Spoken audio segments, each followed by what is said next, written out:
Radical. Welcome to Flea Market Stories, documenting one man's journey into the world of flea marketing. Hope you're all having a great day. It was not only a cold day, I would say unseasonably cold day, because now we're trying, I'm getting into spring now. We're getting into spring. It was unseasonably cold, a lot colder than it was the day before. And honestly, I don't know what was going on with me. I was just really bloated that morning. I really, really freaking was. And I just really wasn't feeling it, and I'm not feeling it. I kind of don't want to talk to people, and part of sales is talking to people. I honestly was just there just to be there. I didn't have any high expectations. The sunlight early on when you're there will be on you, but as the day goes on, around maybe 11:30, the sun moves. So I moved back from my table, and I was actually on the bench, maybe leaning on the hood of my car and everything, because the heat will actually make your hood warm. So I was trying to get as warm as I could. I had my heavy jacket on. I just could not stay warm. I could not. But there were some positives on this day, not sales-wise, but one person came by, and I thought it was a negative between negative positive, because he's that one dude I tell you all about, this kind of like a, gaming nerd that comes by the table, and in the past he's actually helped me with sales.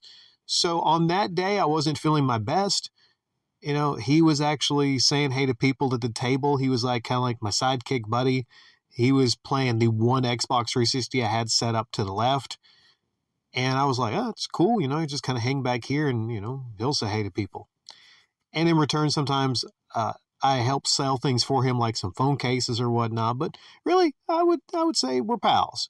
But on this particular day, I wasn't feeling it.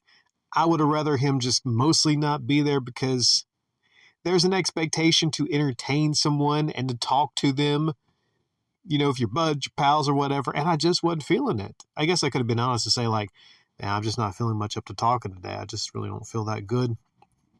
But what I did was I set up, if I don't want to talk to him or whatever, I'll set up the game that he wants to play or something. And he saw the orange box. So I said, hey, you ever played Half-Life? I got Half-Life 2 here.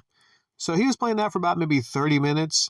And then somebody else came. Remember the guy that I was talking about he got a bass guitar and something about the Green Dot Xbox. I remember, he wanted a Green Dot Xbox. Man, he takes the air out of the room. He does. And some familiar faces came by. They did. It wasn't that good on a sales day. And I'll get into the title of this in a little bit, but I just want to get some things out of the way here. One of the Xbox One sales, one guy and his wife that I sold an Xbox One to. Remember the one that I said I got for $60? It had all kind of writing on it on the top that I got off of. So he came by. He told me some stories about how his wife got another Xbox One S. I think she wanted to play online, or it might have been for her daughter. I'm not sure. Similar to the other one, but this one I think was white. And she got it off of Facebook, the marketplace, and one of the controllers didn't work. And he said, I tried to tell her you should go to Rick and get it. You should go to Rick. How bad is it that I forgot this guy's name, but they remembered my name? I'm just bad with names. So I hope some of these people don't call me out on it. I'm just really bad at remembering names. But I told him, you were right. You were right. Even though I really don't specifically sell Xbox Ones, what I do is mostly sell 360s. But I would have got him an Xbox One. I told him it just would have took a little bit of time.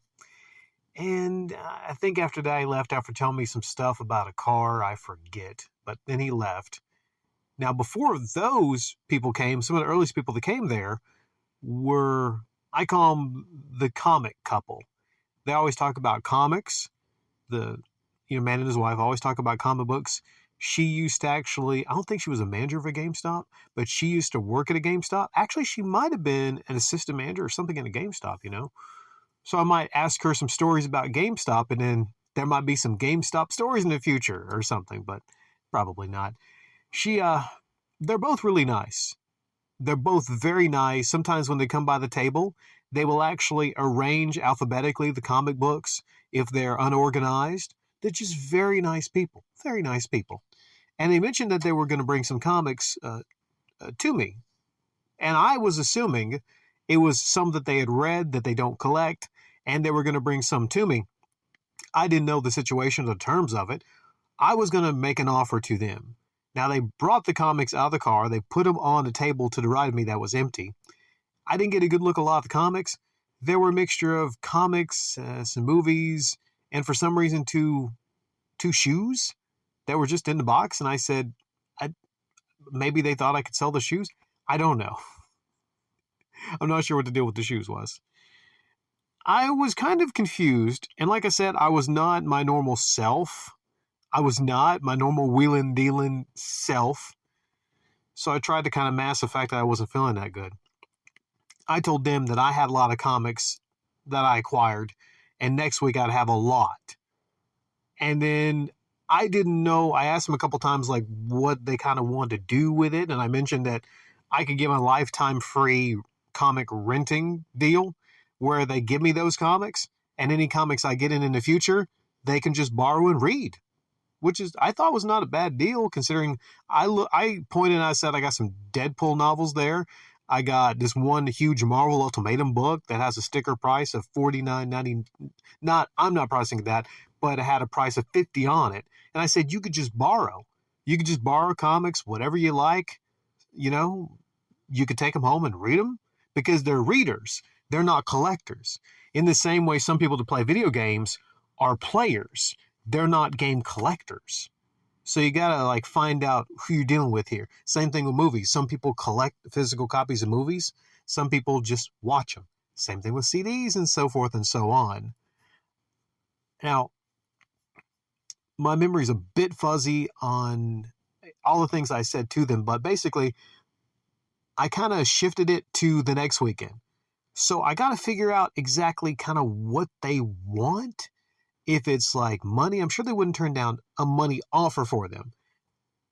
I mean, I could do the whole thing where I say like, hey, you know, are you looking to sell them? And then I'd be honest and say like, you know, I'm invested in a lot of things heavily money wise, and I got people coming by to buy some things from today.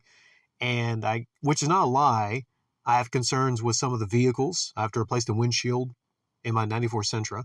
So I have a lot of things I'm financially kind of like tied into.